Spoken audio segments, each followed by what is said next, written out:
જય માતાજી।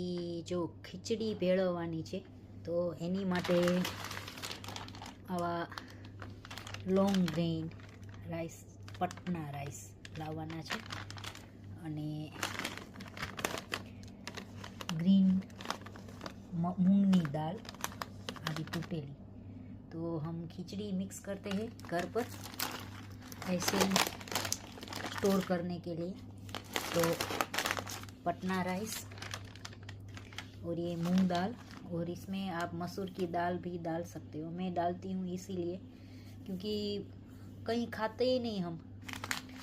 एंड ये लो मगनी दाल आपण नाखू छू। ये मूंग दाल, मसूर दाल और ये चारों मैं मिक्स करती हूँ। खीचड़ी भेळवा माटे लॉन्ग ग्रेन राइस लेवाना छे,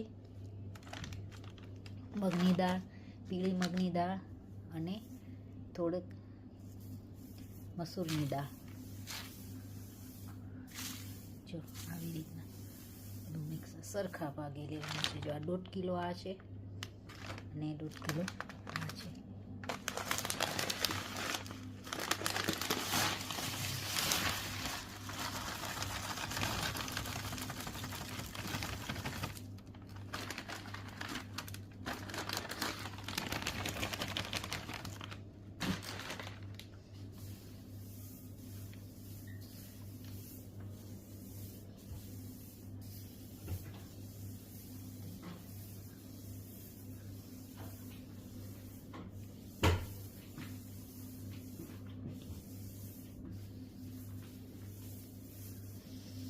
દાળ થોડીક વધારે હોય તો સારો લાગે ટેસ્ટ ખીચડીનો।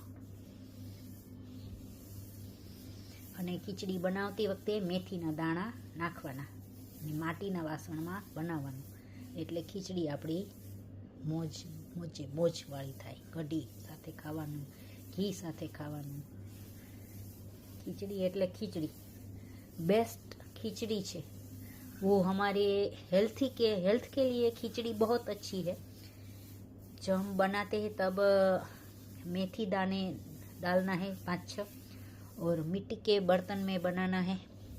ये दाल थोड़ी ज़्यादा और राइस कम, तो दाल हमारे पेट में जाए ज़्यादा। और ये बहुत हल्की है डाइजेस्ट होने में। तो आप खिचड़ी वीक में 1 बार ज़रूर खाना। आप नॉनवेज खाते हो तो भी 1 दिन नॉनवेज नहीं खाना है और आपको खिचड़ी खानी है।